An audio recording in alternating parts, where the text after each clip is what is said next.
تنہا گھر میں نہیں سونا چاہیے، بالکل آل الون. ابن عمر سے مروی ہے کہ نبی صلی اللہ علیہ وسلم نے تنہا رات گزارنے سے منع فرمایا ہے. کچھ بھی ہو سکتا ہے رات کو انسان کو، تو کوئی نہ کوئی آس پاس ہونا چاہیے. نماز عشاء کے بعد سونے میں تاخیر نہیں کرنی چاہیے، سوائے اس کے کہ ذکر الہی یا علمی گفتگو یا دینی مذاکرہ ہو. گھر والوں سے ضروری بات کے لیے جاگا جا سکتا ہے. نبی صلی اللہ علیہ وسلم نے فرمایا رات کا اندھیرا پھیل جانے کے بعد لایانی گفتگو نہ کیا کرو. اور ہمارے اکثر پروگرامز اور جو کچھ ہم دیکھتے سنتے ہیں یا جو کچھ ہوتا ہے وہ عام طور پر لایانی ہی ہوتا ہے. ابو برزہ اسلمی کہتے ہیں کہ آپ صلی اللہ علیہ وسلم عشاء میں تاخیر پسند فرماتے، لیکن اس سے پہلے سونے کو اور اس کے بعد باتوں کو ناپسند کرتے. بسم اللہ پڑھ کر گھر کے دروازے بند کر دینے چاہیے، کیونکہ حدیث میں آتا ہے کہ دروازوں کو بند کر لیا کرو اور اللہ کا نام لے لیا کرو، کیونکہ شیطان بند دروازے نہیں کھولتا.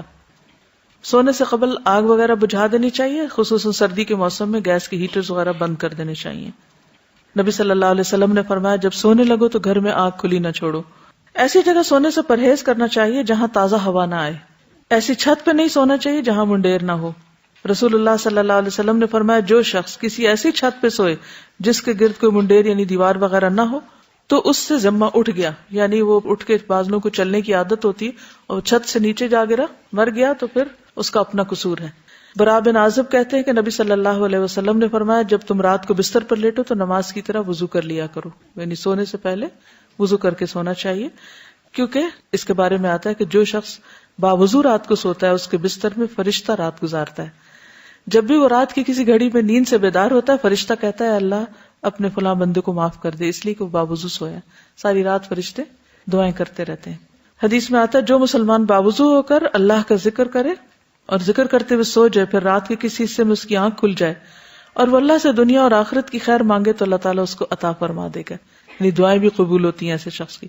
پھر وضو کا پانی اور مسواک تیار کر کے سونا چاہیے، کیونکہ صبح اٹھ کے انسان کو ایسی سستی ہوتی ہے کہ اگر اس وقت مسواک جگہ پہ نہیں رکھا ہو تو پھر ملتا ہی نہیں.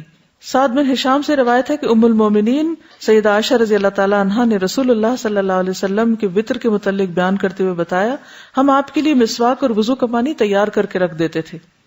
تو آج کل یہ ہے کہ سونے سے قبل رات ٹینکی وغیرہ کا پانی چیک کر کے سوئیں، تاکہ ایسا نہ ہو کہ صبح کے وقت بجلی بھی گئی بھی ہو اور پانی بھی نہ ہو اور نماز میں تاخیر ہو جائے، تو ایسا نہ ہو. نبی صلی اللہ علیہ وسلم کے پاس سوتے وقت بھی مسواک ہوتی، جب آپ بیدار ہوتے تو سب سے پہلے مسواک کرتے. پھر اسی طرح سوتے وقت سرما بھی لگایا جا سکتا ہے. حدیث میں آتا ہے کہ سوتے وقت عصمت سرما ضروری سمجھ لو، کیونکہ یہ نظر کو تیز کرتا ہے اور بالوں کو اگاتا ہے. رسول اللہ صلی اللہ علیہ وسلم کے پاس ایک سرما دانی تھی جس سے آپ سوتے وقت ہر آنکھ میں 3 بار سرما لگاتے تھے. ابو ہریرہ سے روایت ہے رسول اللہ صلی اللہ علیہ وسلم نے فرمایا کہ جب تم میں سے کوئی بستر پہ جائے تو اپنے تہبند کا کونا پکڑے اور اس سے اپنا بستر جھاڑے، یعنی بستر جھاڑ کے لیٹے، بسم اللہ پڑھے، کیونکہ وہ نہیں جانتا کہ اس کے بعد اس کے بستر پر کون آیا. یعنی دن میں اب آپ یہاں ہیں، جیسے ادھر ادھر کام کر رہے ہیں تو آپ کو نہیں پتا بستر پہ کیا چیز چڑھ کے سو رہی ہے، تو جب سونے لگے تو ایک دفعہ بستر کو جھاڑ لیں. نبی صلی اللہ علیہ وسلم نے فرمایا جب تم میں سے کوئی شخص بستر پر لیٹے تو پہلے اپنا بستر اپنے ازار کے کنارے سے جھاڑ لے، کیونکہ وہ نہیں جانتا کہ اس کی بے خبری میں کیا چیز اس پر آ گئی. آپ صلی اللہ علیہ وسلم نے فرمایا جو شخص اپنے بستر پر جانے لگے تو اسے چاہیے کہ وہ اپنے کپڑے کے کنارے سے اسے 3 مرتبہ جھاڑ لے، یعنی اپنا دوپٹہ لے کے یا کسی بھی چیز سے اس کو اچھی طرح جھاڑ لیں، یا ویسے ہاتھ سے بھی جھاڑ سکتے ہیں. پھر یہ کہ زیادہ آرام دہ بستر نہ استعمال کریں. حضرت عائشہ فرماتی ہے کہ رسول اللہ صلی اللہ علیہ وسلم کا بستر چمڑے کا تھا اور اس میں کھجور کی چھال بھری ہوئی تھی. جب آپ سونے کا ارادہ کریں تو گھر میں جو بھی بتیاں یا روشنی وغیرہ ہے اس کو بجھا دیں. جابر روایت کرتے ہیں کہ رسول اللہ صلی اللہ علیہ وسلم نے فرمایا رات کو جب سونے لگو تو چراغ بجھا دیا کرو.